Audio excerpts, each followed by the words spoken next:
Hey, Welcome to the Offshoot. My name is Sean Nelson, and I'm the host. And I have a special guest today. Today, I'm talking to a Mr. Alex Muir, M-U-I-R. Is that correct? yes, Alex Muir.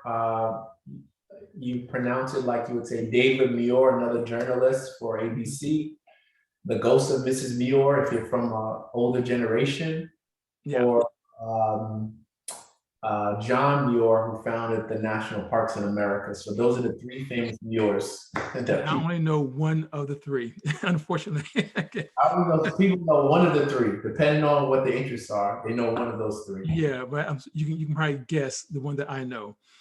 So I'm happy to have you. Tell us, my audience, a little bit about yourself before we get started, about your background. Just give us some info.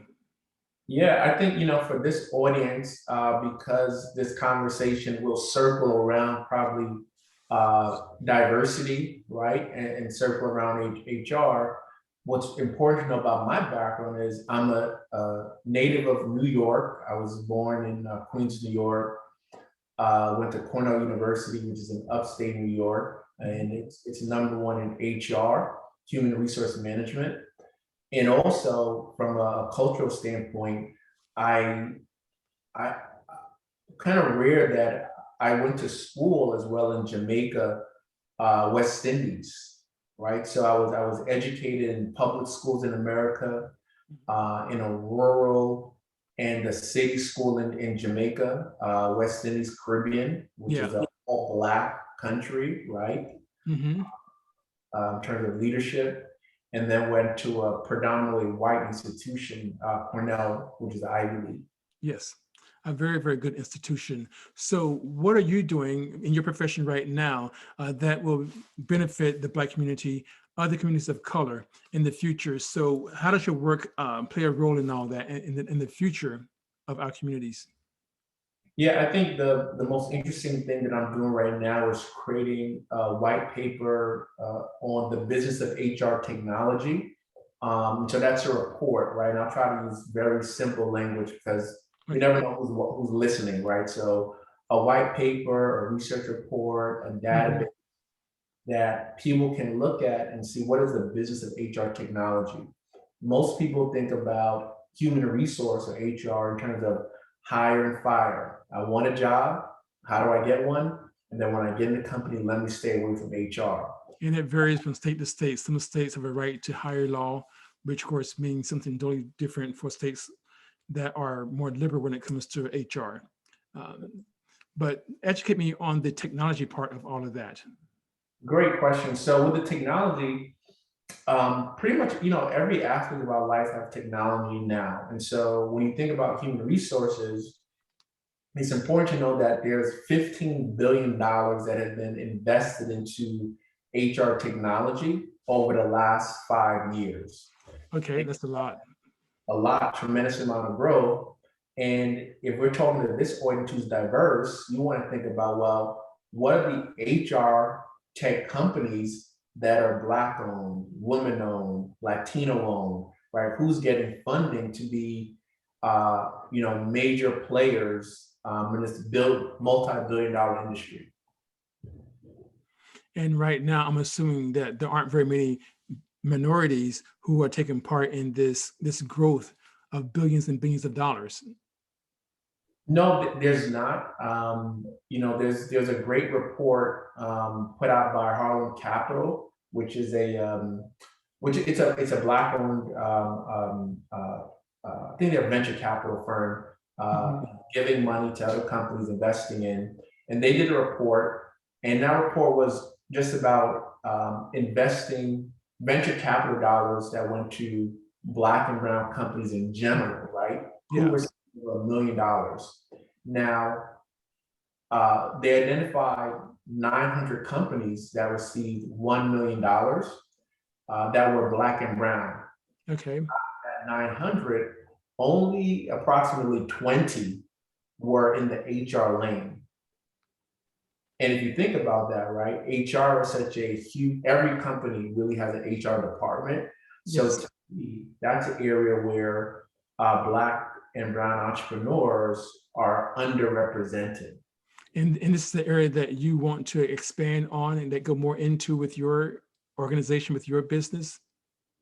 Yeah, so we have to think long term, right? So long term for me, and when I say long term, I'm thinking 2040, right?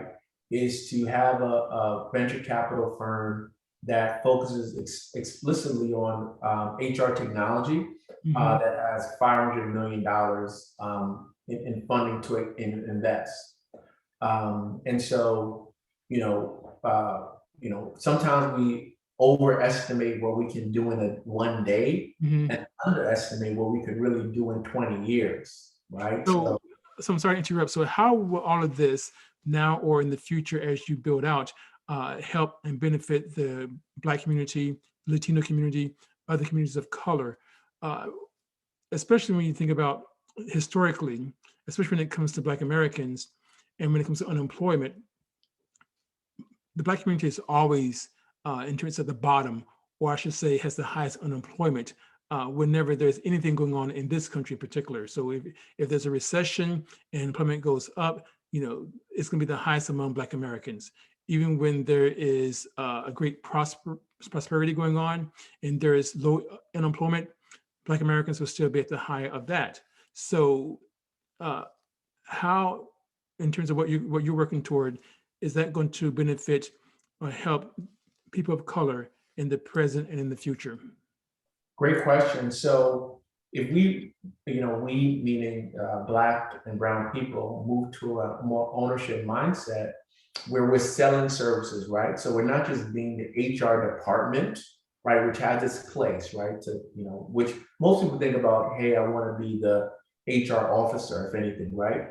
Mhm. But if we start to create services to sell to the HR office, they can have a different perspective. And what do I mean by that? So you have technology that can help, remove the bias from recruiting, right? Okay. The fact that there in your resume that can be language that indicates that can be used against you, right? Your hometown, that has nothing to do with the job, right? So your hometown, your language can be written in a way that's quote unquote more of a feminine vernacular, right? Mhm. And so it's how do we get people, at least from a recruiting standpoint, to use technology to call out, okay, even in the recruitment process, you had 1,000 applications. You only interview, 30% of the women candidates, right? If Mhm. you're doing that on your manually, you might not recognize that trend, right? But a computer system can say, yeah, there's obvious biases in the selection process that is hard for you to overcome as an individual.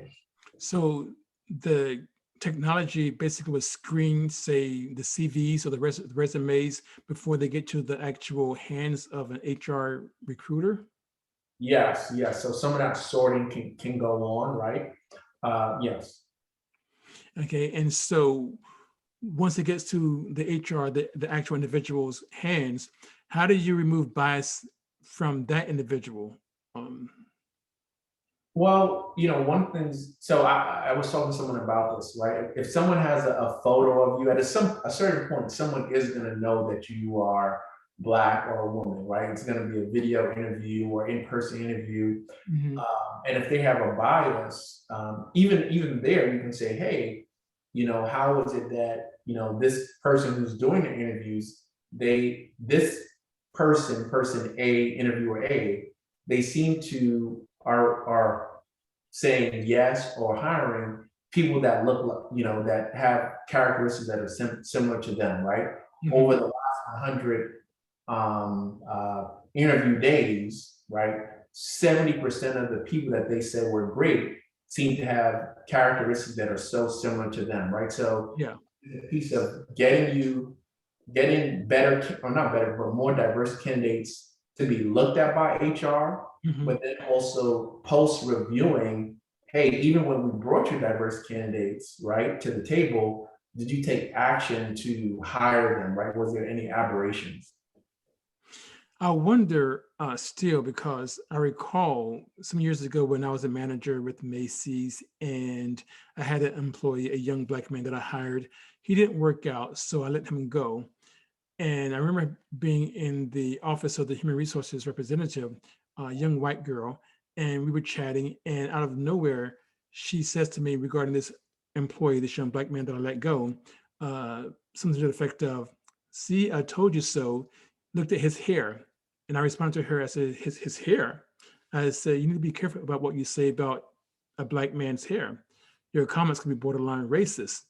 So I left it at that.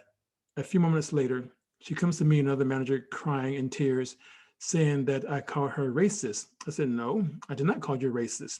I said that your comment was borderline racist." So my question to you is, I think the technology sounds really great, and I think that using the technology is something that's much needed. I think it's needed now. I mean, and I don't know much about it, but I feel like there needs to be something, but I still wonder with the technology that you're working on and hoping to build out over the next 10 years, uh, we are, what about today?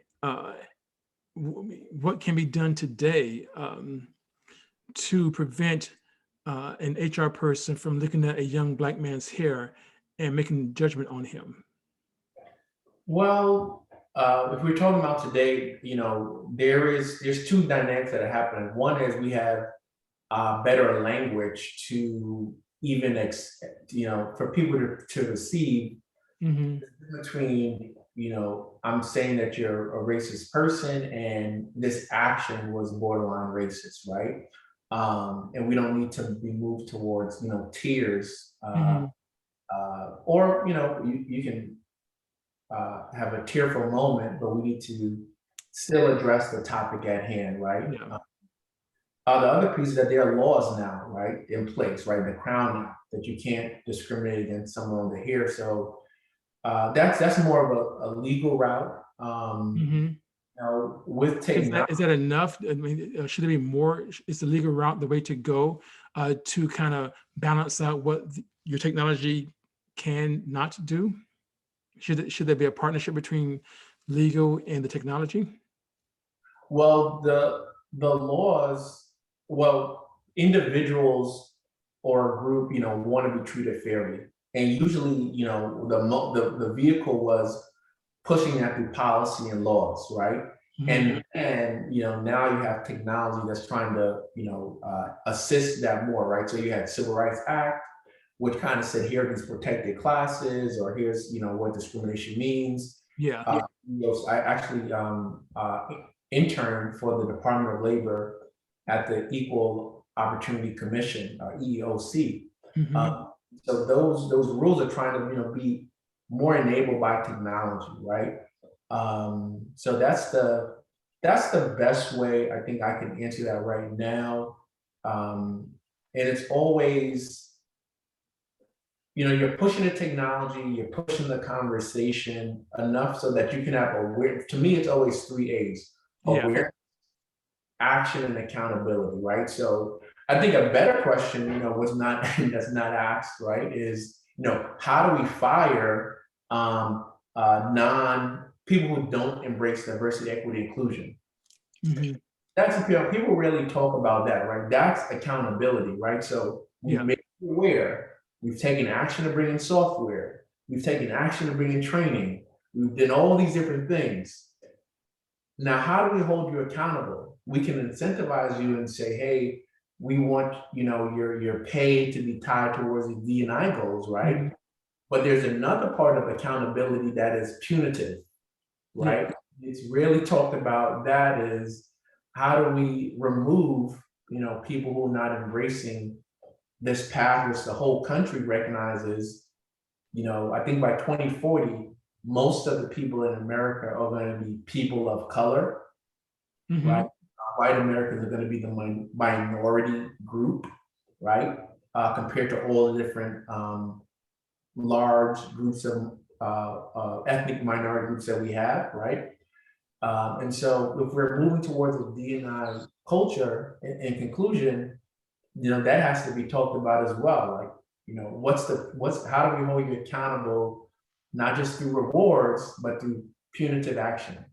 So could all that be linked with your venture capital? I mean, as you work on this and look into supporting HR technology and for entrepreneurs, people of color who are trying to get into this area, could there be a caveat to the venture capital that you want to kind of bring to these to the Well, I think what's good now is that we do have organizations like Crunchbase, which is a website that kind of tracks where money is flowing in venture capital, and they are trying to record, money that has been given out to diverse individuals.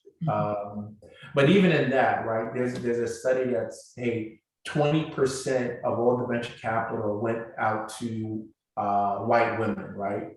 And probably 1% or less went to racial diverse groups. that's dismal. I'm sorry, but that is downright pathetic.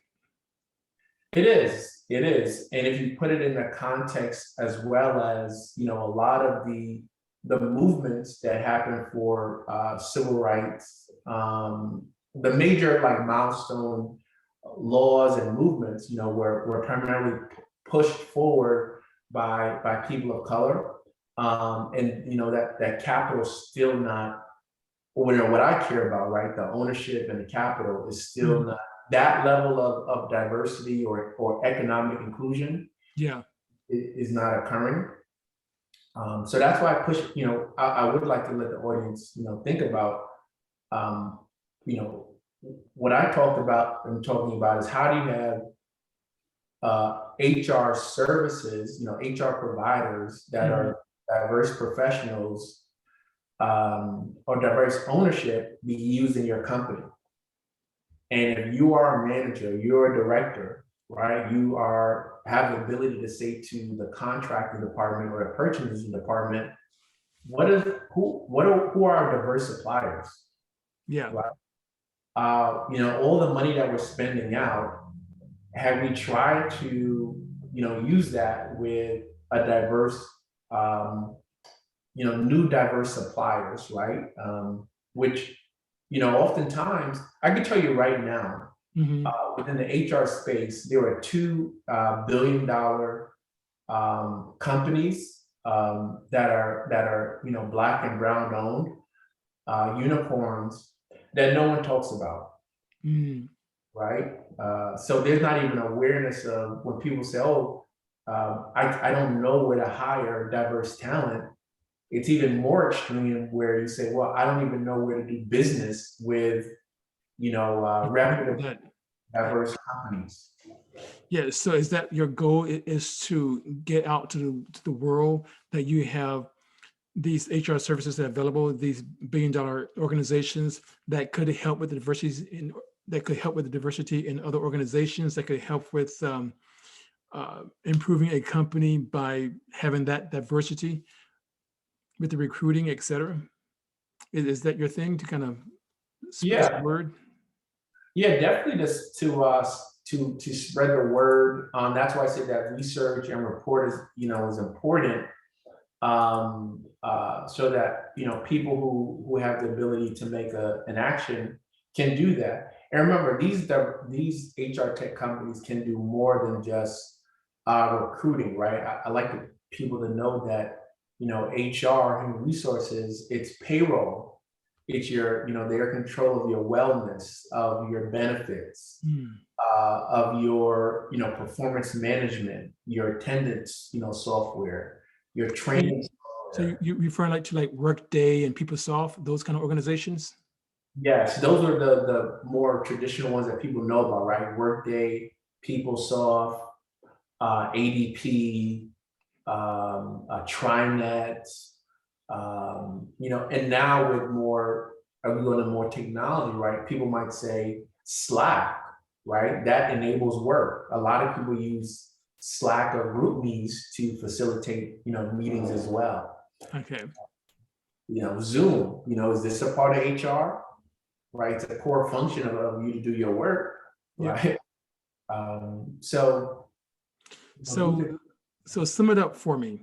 So when it comes to HR tech and the role it's going to play in the the betterment of people of color, Black Americans, Native Americans, Asian Americans, Latino Americans, um, where do you see what can people take away from this to give them something positive to think about when it comes to HR tech and how it's going to benefit maybe not their careers or their children's careers in the future?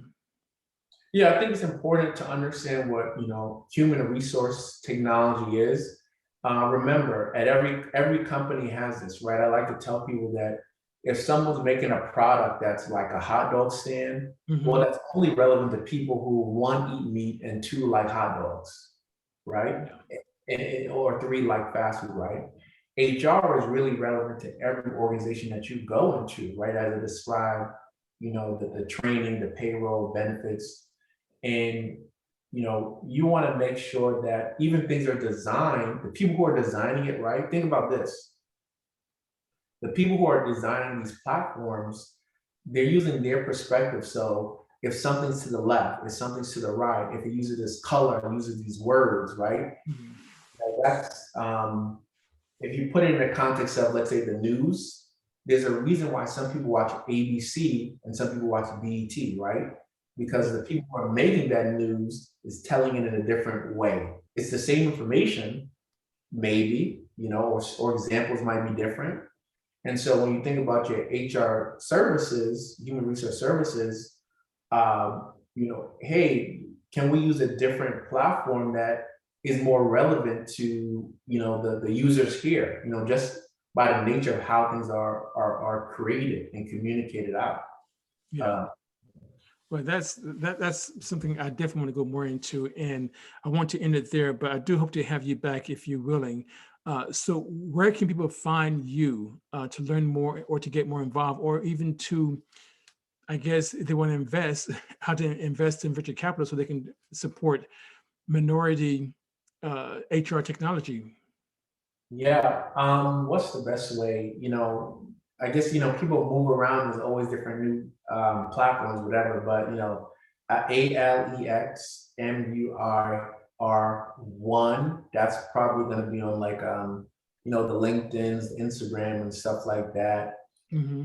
I'm not that famous where I'm afraid to put my phone number. So 718-309-5474.